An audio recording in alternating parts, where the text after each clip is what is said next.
On a créé ça pour rompre les solitudes artistiques. Et ça résume tout. Les artistes en général qui écrivent des chansons, les garçons, les filles sont dans leur chambre, dans leur bureau et tout seuls ils écrivent. On est un peu perdu par rapport au métier, par rapport même à l'écriture. Des fois on aurait besoin que quelqu'un dise oh, bah, moi j'aurais mis à la mineure là, tu vois, tu restes en majeur. Bon, des détails comme ça.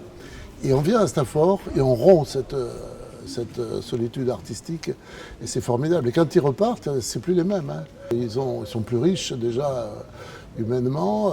Ils sont dans un petit réseau qui est leur réseau d'amitié artistique et ils ont confronté leur écriture aux autres. Ça c'est dur.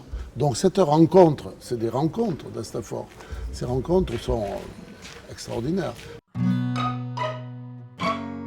Le prix Voix du Sud, on l'a créé lorsque justement la Fondation La Poste est venue nous rejoindre et on s'est rendu compte que ce n'était pas qu'une communication pour Voix du Sud, mais c'était une super communication pour les jeunes.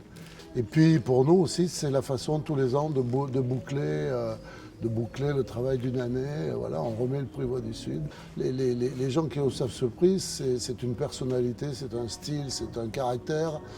C'est une voix aussi, c'est une écriture. Celui qui reçoit le prix Voix du Sud, c'est qu'il a convaincu un paquet de professionnels importants quand même. On est centre des écritures de la chanson. Il y a d'autres structures qui travaillent sur la scène, qui travaillent sur le spectacle. Là, on n'est pas les seuls, mais sur l'écriture, je crois que nous sommes les seuls. Et Francis, depuis le début, est convaincu qu'une carrière, ça se fait sur un répertoire. Et une œuvre, c'est pas la voix qu'il a fait, ou rarement. Quoi. La règle, c'est d'écrire en français. Mais cette règle, elle est surtout valable par rapport à l'anglais. Avec une exception, c'est les langues de France.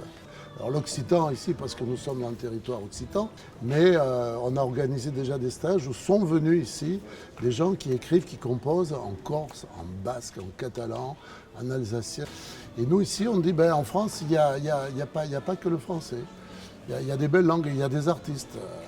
Voilà. Il n'y a pas de langue ancienne, c'est la même toujours pour dire les mêmes peines, chanter les mêmes amours.